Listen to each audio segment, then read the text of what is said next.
Hello and welcome all. My name is Drekin Deltagon, head dragon keeper here at our reserve.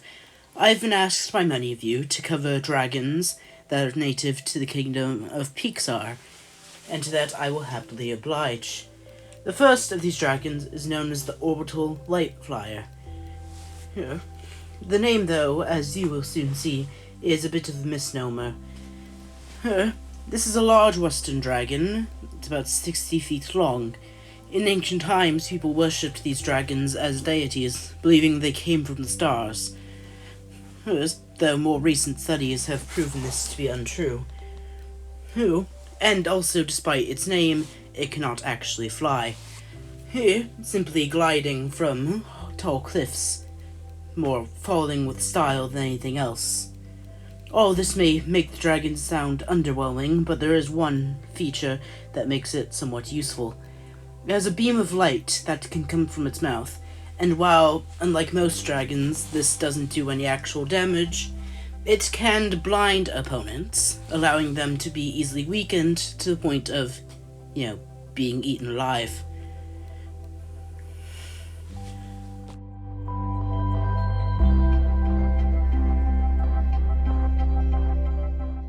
The next beast we look at today is a touch more aggressive, though paradoxically not as dangerous.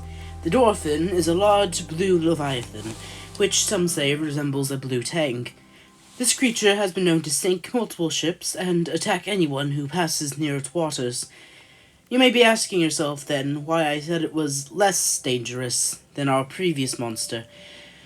Well, this beast has one very exploitable weakness that can guarantee survival of any who seeks to harm.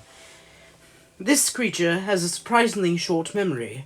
There's a myth that goldfish have a memory span of about 3 seconds, and while this isn't true, it would be considered photographic compared to that of the dolphin. If you find one of these chasing you, your best chance of survival is simply to hide. Once you're out of the creature's viewpoint, it will forget your existence faster than a recent breakup. Currently, we are still looking to contain the Dwarfin to ensure it bears no further threat to humanity. So as you may have noticed as of yet, the lore for this episode actually sounds, somewhat coherent. And that's because, for the first time, I've actually scripted out what I'm going to say. Up to this point, I've pretty much just been going off the top of my head with the lore, and this time I actually took the time and scripted it all out. So hopefully that made some difference. And now, as for this particular drawing, you might have been able to tell by the drawing, but I wasn't originally going to add a back set of legs. But then I figured to qualify as a dragon, it would at least have, to look slightly less like a giant fish. But other than that, this design is fairly basic. Hope you...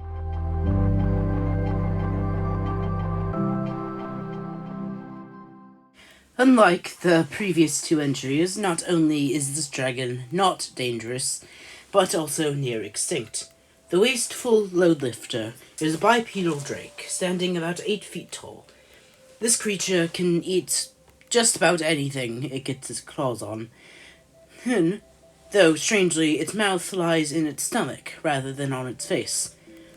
Once its digestive process is complete, the creature's waist will appear cube shape, similar to that of a wombat. Wasteful loadlifters will then take these cubes and stack them into large towers. Presumably they do this to mark their territory. Currently, there's only one known specimen left in existence, and that is on our reserve. However, all hope is not lost for the species, as our Wasteful Loadlifter has been seen practicing its mating ritual with a white wyvern we happen to have on the island preserve. This still provides some hope for the species yet. Now, this one was the last drawing of the episode that I drew. And while it's definitely not my favorite of the episode, that would probably be the Orbital Light Flyer, I think I called it. This one is still pretty good. Hood. Hood. Granted, it's not technically a dragon, technically it's a drake, but still, I don't think that many people care about dragon technology, whatever the word is. I did take a lot of like dinosaur inspiration from it, but yeah. Other than that, this is fairly basic design, and I don't actually have that much to say on said design. So, yep. Just hope you guys enjoyed it, I guess. Please like and subscribe.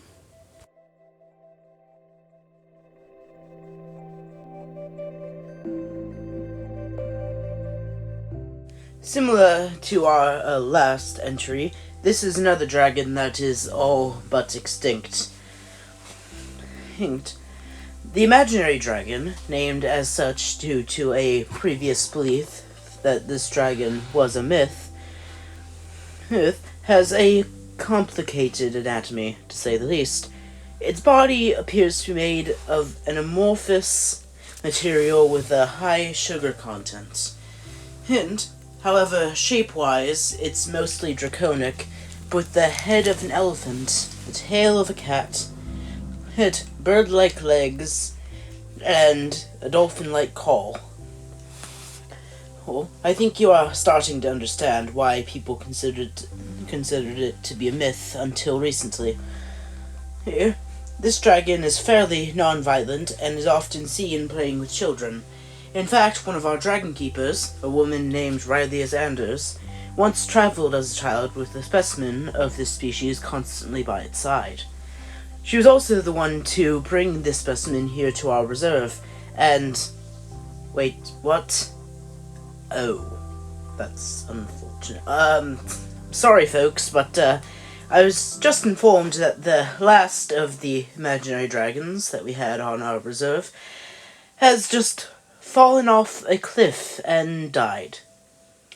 Well, that is very disheartening. Well then, if there are any other dragons you'd like me to cover, requests will be filed below. Thank you very much, and have a good day. Well, I apologize for the random bit of depressing lore at the end of that. But moving past that, this is probably just my least... I think this is the weakest one of the episode. And I think first, it doesn't really look like Bing Bong. Maybe if you, knew a whole Pixar encyclopedia, you'd be able to guess. Yes, but I think I might have gone a bit too realistic with the elephant head, possibly. But another thing that I don't like about it is just the pose. The pose it's kind of just standing there. Here. But, as drawings go, it's still a fairly good one, just doesn't stack up to the rest.